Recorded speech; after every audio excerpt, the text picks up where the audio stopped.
Good morning, class 5. Here I am to teach you science, and the topic for today in science is diseases that spread through water. Previous class में हम लोगों ने क्या क्या पढ़ा था कि बीमारियां जो हैं, डिजीजेज जो हैं, रोग जो है, उनका फैलाव कैसे होता है, तो उनका मीडियम क्या बनता है, तो एयर,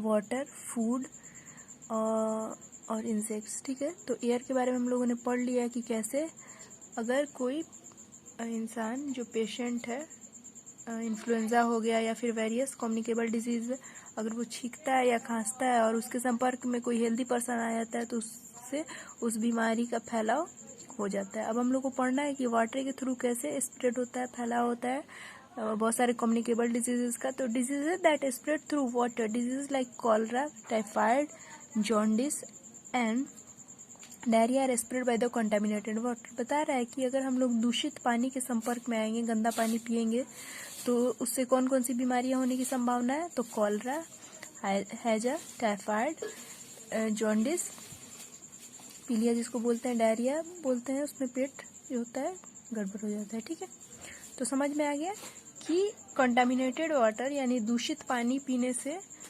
कौन कौन सी बीमारियां फैलती है, तो कॉलरा हो गया, टाइफाइड हो गया, जॉन्डिस हो गया और डायरिया हो गया। Diseases that spread through foods, अब बता रहा है कि कौन कौन सी बीमारियां हैं जो फूड के मतलब कंटामिनेटेड फूड के थ्रू फैलती हैं। तो disease are also spread through food in different ways. बता रहा है कि डिजीजेज जो है, बीमारियां जो है, भोजन के वजह से भी बहुत अलग अलग तरीकों से फैलती है। Germs grow in garbage and dirt, हम लोग को पता है कि जर्म्स जो होते हैं, कीटाणु विषाणु, वो क्या होते हैं, गंदगी पे और कूड़े पर ग्रो करते हैं।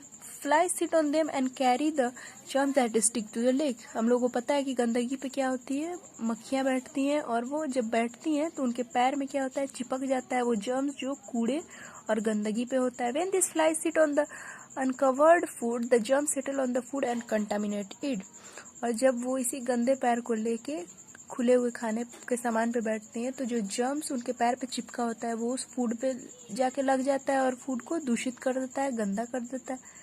These are the germs in the dust and soil, और ये जर्म्स जो होते हैं, अब बता रहा है कि बहुत सारे जर्म्स जो होते हैं वो डस्ट में, धूल में और मिट्टी में भी पाए जाते हैं।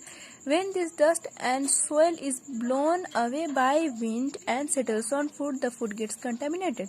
एक तो वे हो गया कि मक्खी बैठी तो उससे गंदगी फैला, दूसरा होता है कि धूल और मिट्टी जो है अगर वो उड़ा और खाना पे चला गया, उससे भी कंटामिनेटेड हो जाता है, गंदा हो जाता है, दूषित हो जाता है भोजन और उससे भी बीमारियां फैलती हैं।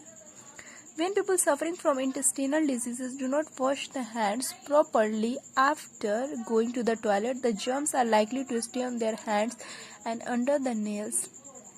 When anybody eating contaminated food is likely, when they touch food, the germs in their hands get transferred and contaminate the food. Anybody eating contaminated food is likely to fall ill. बता रहा है कि अगर कोई इंसान, अगर उसको intestinal diseases है, इंटेस्टाइनल डिजीजेज मतलब कि अतड़ियों से रिलेटेड संबंधित डिजीज है, और उसने हाथ को अच्छे से नहीं धोया टॉयलेट से आने के बाद,